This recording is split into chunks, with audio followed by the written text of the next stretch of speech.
And that's why I love working with you. So let's do something here. Let's do an experience in New Think if you're willing to. You don't have to. You can bow out, or you can just pretend that you're doing it, grunt and groan a lot and sweat a little bit. Your neighbors will think you're really getting into it. They'll be very, very impressed. You'll walk out the door going, I'm glad I didn't go for that. I don't need any more trouble in my life. I just want a little gold. I just want a good relationship in my life. I just want to, God, get out once in a while. I don't want all this crazy stuff.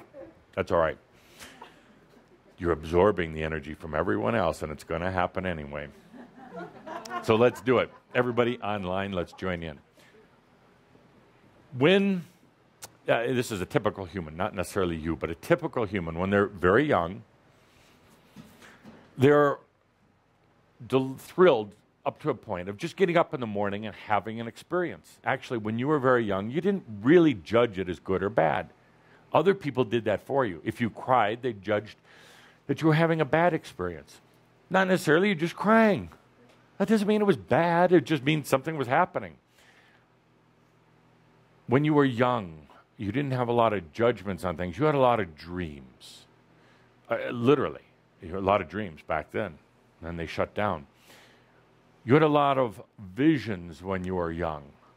You had every one of you, without exception, had play beings. But they weren't just play beings. They were real beings. You had little aliens, little gremlins, little whatevers that would come around to you, little nature divas. Oh, they loved children. You had them.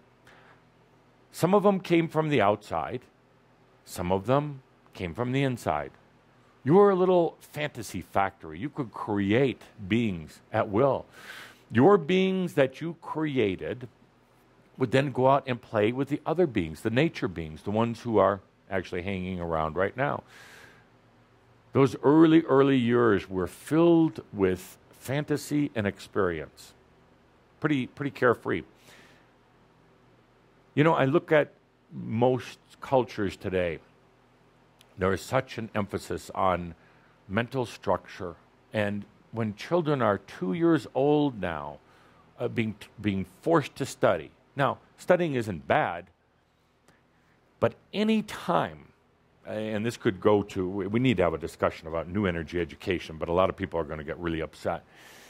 Anytime there is study of a science or of a math or of a language, there also needs to be the associated study of the other potentials. It should never stop at what's written in the book or what can be put on a chalkboard or put into a calculator. So when children are being taught, they should always be taught about other potentials. What ifs? Why nots? What if? Don't want to digress. So now children are getting so studied, so mental. Now, mark my words, remember what I said. When something is put in a bottle, something is boxed up, something is structured, when science doesn't explore totally new possibilities outside of any of the current theories, it explodes. What happens with education right now? It's being ground down. The creative, all the arts are being taken out, the music taken out. And as I've said before, art will save the world. It truly will. When a society can be artistic first and foremost, that means it has liberated itself. It's not the painting that's going to free somebody. It's the consciousness that we can spend our time with the joyful, sensual pleasures on earth rather than the mental, rather than the rules and regulations. That shows a free society. So, that's a child. Unfortunately, they're taking so much of the experience out of childhood right now. Imagine, Shambra, somebody starting a fantasy school. And fantasy would include the study of mathematics. That is a fantasy. It truly is. Modern, current math, geometry, it's all fantasy. And accounting. That's creative.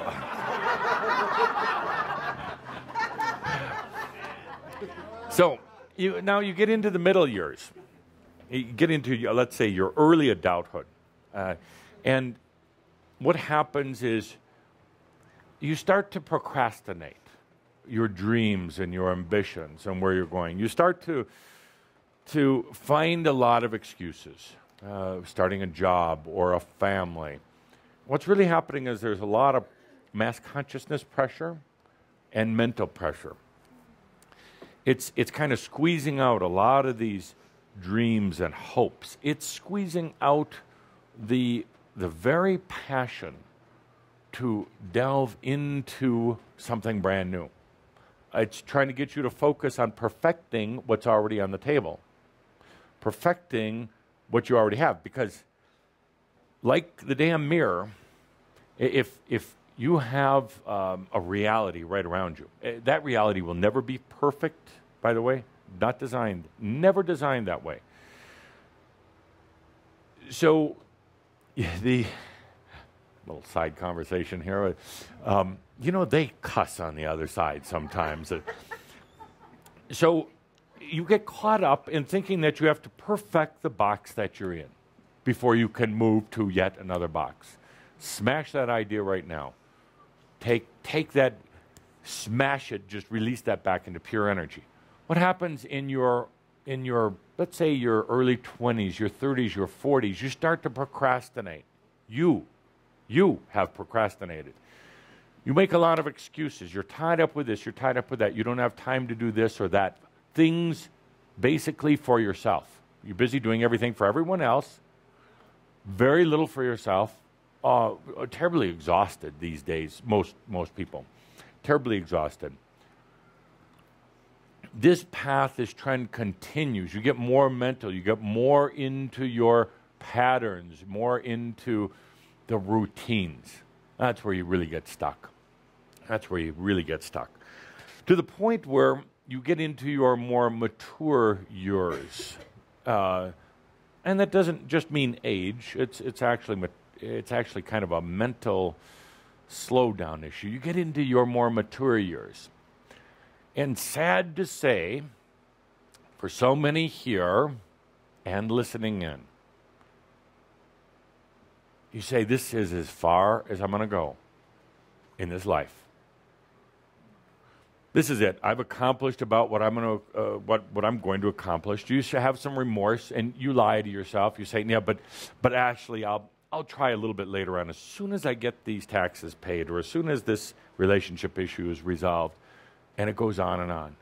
But something within you is saying, this is as far as I'm going to go. I've hit my peak. Now what can I do? I'll just try to enjoy a few precious moments that I have left. And it could be 20, 30, 40 years. There's part of you in old think that's given up. There's a sadness in some of you about it. There's a deception that's taking place. You say, yeah, but maybe tomorrow. Maybe something will happen. Maybe after going to these Crimson Circle meetings for 10 years, maybe suddenly a bolt of lightning will come down and I'll walk out of there completely enlightened. Maybe, just maybe. And Father, would you bring around the basket now and see? My dear friends, and not to push a button with any of you, but that's old think, and it's crap. It is absolute crap. You can't overcome it with more crap. Some glib little statements, some little cliches, anything like that. You can't. But you can make a choice to get out of that old think. You can make a choice to really basically get a fresh start. I want you to consider this before I ask the real question. For most of you, this is your last lifetime on this planet. Most of you. Your last lifetime on this planet. Now consider what I just said about your hopes, your dreams, about thinking you peak out as good as it's going to get. No more projects, no more great big creations, no more relationships, no more much of anything. That's not much of a way to go off this planet. When I say it's probably your last lifetime, and I would say most every one of you here, some of you will choose to be aware of your ascension that's already occurred. Some of you are going to go off to these new earths. There's a calling for you. They want you there. They want you there. That's going to be pretty easy. You get to be the big cheese. You get to talk about how you built Earth, how you created. You get to feel pretty good. A lot of you are going to go there. You're going to choose not to recognize your ascension quite yet. Why? You want another shot at it. You want to do something still. And it's going to be very, very tempting on New Earth, very tempting. You know the game. You know how it was built. You helped build it. You know what you've been through. You're going to get up there and talk as the expert, and they're just going to swoon all over you. You're going to be their guru. And you think, it's angels. They're not smart. They're not smart at all. You're smart. You've been here, done that. So now contemplate that. Here you have these two forces. Last lifetime on Earth, and you peaked out. That's an old thing. Can you right now, in this moment, allow new think? Stop right there. See? Right away, I said that. And some of you are already planning. There is no planning in new think. There are no goals. There are no goals. You can't write down on a sheet of paper something that you want manifested. That's a fallacy. New think is simply about making a choice and then letting the winds come in, letting the winds of change and evolution come in. So when I say, are you ready to go into new think about this, what's going on in your brain right there? I peaked out. This is as good as it's going to get. You can't create another goal. You can't say, oh yes, but now I want to open this big school. I want to write 10 books. Doesn't work that way. You see, that's old think. That's linear think. That is what I call gratification think, but it's a false gratification. And it's really false when you sit down and try to do these stupid projects that you think you're going to do and they don't work out. And then you get really frustrated with yourself and say, see, I peaked out. I knew it all the way along. And then you start getting a rash and itching. And I don't know why I got that rash. I put some stuff on it and it still itches. It's doubt. It's doubt. Absolutely. So, Shambra, let's do new think, if you're willing to. Let's new think this whole set of patterns that there's been about the progression of your life. That as you get older, a little bit more mature, then you can't have great, big, and wonderful, inspiring things happen. As you get a little bit older, you run out of gas, run out of energy, you run out of passion.